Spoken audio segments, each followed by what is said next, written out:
मंच पर विराजमान कुलपति प्रोफेसर एस.के. जैन साहब,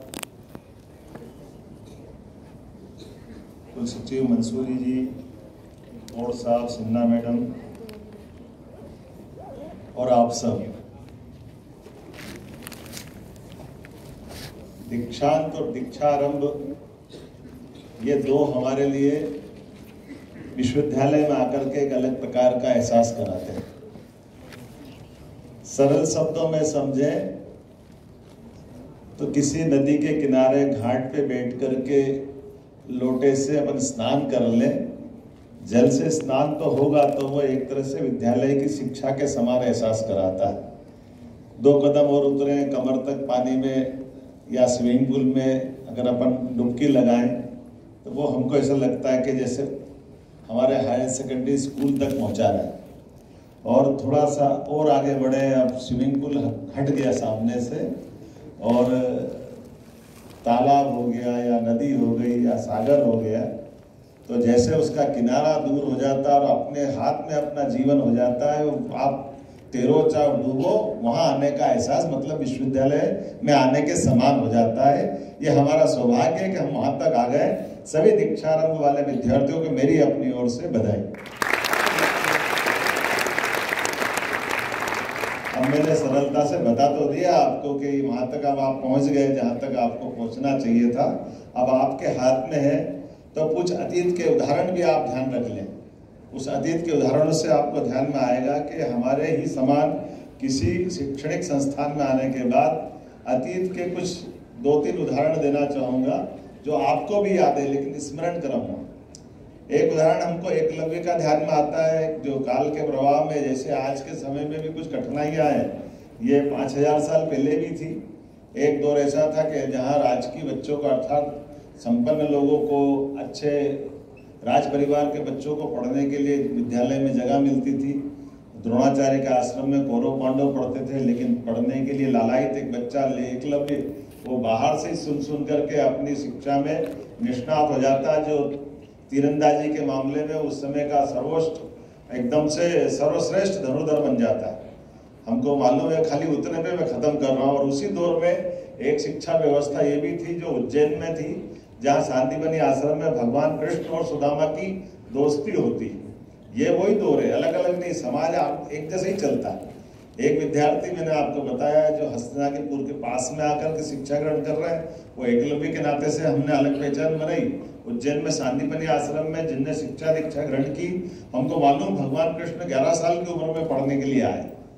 11 साल, एक ऐसा गांव का बच्चा जिस बच्चे ने अपनी माँ की कोख से बाहर आते उफनती नदी में जिसको आना पड़ा हो, जिसके माँ बाप को जेल जाना पड़ी हो, जिसको पैदा होने के पहले 7 भाई बहन को मरना पड़ा हो, जो कदम कदम पे रोज जिंदगी के सपने देखता, कभी पूतना उसको जहर पिलाने आ जाती है, कभी बकासुर उसको मारना जाता, कभी धेनासुर उसको मारने जाता, कदम कदम पे मौत से सामना करते करते वो रोज देखता है और अपनी जिंदगी का पहला दिन कैसे निकालता है। लेकिन निकालने के बाद ये इनके कारण समाज की ताकत को इकट्ठा करने के लिए दोस्ती की मिसाल कायम करता है। वो अपने बाल बाल को इकट्ठा करता सामाजिक क्रांति का प्रतीक के नाते से, और उस प्रतीक के नाते से भी वो देखता है कि ये हमारा अपना उस समय का घटनाक्रम एक बड़ा अपनी शिक्षा का एक कहीं ना कहीं ये गलत पहलू है, जिसको मैं बताना चाहूँगा जाने अनजाने कि ये जो परमात्मा ने उसके साथ एक कलंक जोड़ दिया कि वो माखन चोर हो जाता है।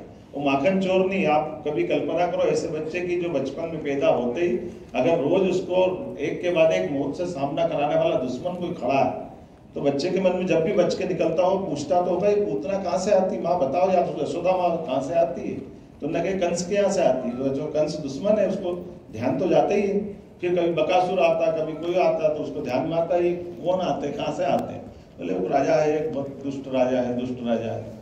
तो फिर होती है माखन बनता है, तो माखन कहाँ जाता है, बोले कंस क्यों जाता है, बोले कंस के यहाँ क्यों जाता है, बोले इसलिए जाता है कि वो दादागिरी से बुलवाते हो, देना ही पड़ेगा हमको। तब बच्चे के मन में क्या भाव आएगा, वो सोचेगा कि ये कौन सा ऐसा तरीका जो दुश्मन को अपन माखन खिलाएंगे, दुश्मन को घी पिलाएंगे। तो वो कहता है ये नहीं हो सकता है। पिताजी से मना करता, नंद बाबा से, यशोदा से कि माखन मत भेजिए, बोले नहीं वो तो भेजना पड़ेगा, वो तो बच्चा तो समझता नहीं, वो मारेगा। बोले मारने तो मैं उसको मारूंगा। बचपन जैसे बच्चा छोटा अपने घर में बात होती है ना, तो विरोध करता और नहीं तो माखन खाने लग जाता, माखन ढोलने लग जाता, मित्रों को बुला के माखन की मटकियां फोड़ने लग जाता। तो ये जो बचपन का उसका विद्रोह है, उस विद्रोह को शिक्षा नीति हमको कहाँ ले जाकर बता देती है।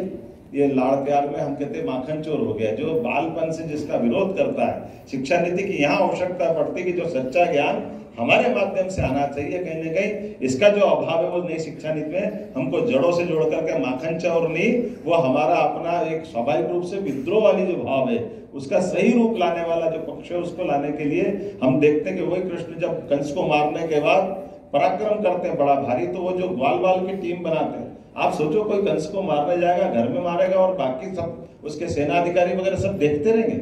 उस समय भी उन्होंने पहले से कल्पना कर ली थी, इसलिए वो ग्वाल बाल की टीम को भी लेके जाता है और जैसे ही लगता है कि मैं कंस को मारूंगा तो तुम अपना अपना काम करना, तो एक तरह से तख्ता पलट कर देता है वहां घटनाक्रम में।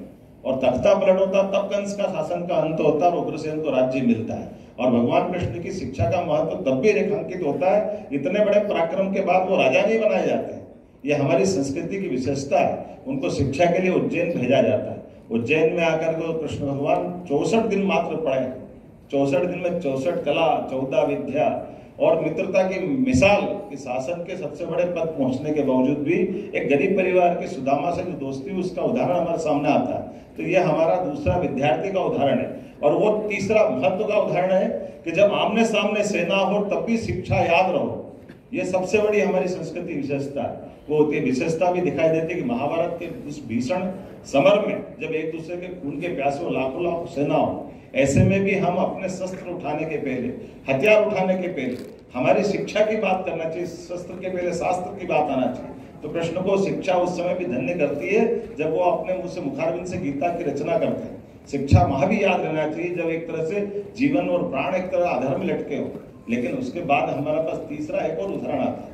तीसरा उदाहरण आता है द्रोणाचार्य के पुनः उस आश्रम में, जब हमको मालूम है कि 5 पांडव नहीं थे, पांडव तो 6 थे और कर्ण उसमें से एक था, जो येन के प्रकार शिक्षा ग्रहण करने के चले जाते हैं और वो अपने गुरु का सिर अपनी गोदी में रख करके उनके आराम की चिंता करते हैं। और बिच्छू काटता है उनको, और बिच्छू को काटते काटते वो जो बिच्छू काटता है तो स्वाभाविक रूप से वो खून नहीं पीता, वो तो खून निकालता है। खून का जब हमारा चलता और चलते चलते द्रोणाचार्य की नींद उड़ जाती और वो मालूम पड़ता कि ये जो पढ़ने आया विद्यार्थी इसने झूठ बोल करके अपना स्थान ग्रहण किया। उन्होंने अपने आप को किसी और जाति का बता करके पढ़ाई की थी।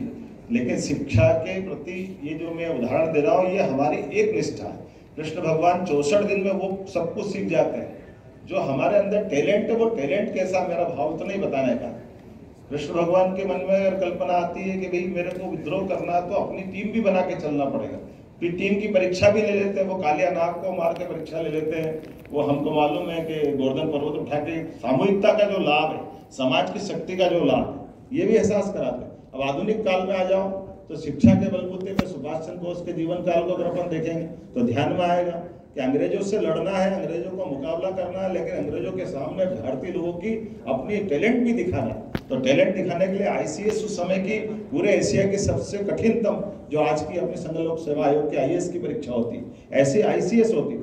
उसमें गोल्ड मेडलिस्ट होने के बाद वो जो आदमी उस समय आईसीएस पास हो जाए 21 साल की उम्र में, वो लात मारता है कि मुझे खाली आपको पढ़ के दिखाना था कि भारतीय में टैलेंट होता है, इससे आगे कोई बात नहीं होती। ये अपने नेताजी सुभाष चंद्र बोस का उदाहरण, एक महात्मा गांधी का उदाहरण है कि खाली डिग्री में फर्स्ट क्लास आ जाए तो ही हम सब कुछ कर सकते हैं, हमारी पहचान बनेगी, ऐसा नहीं है।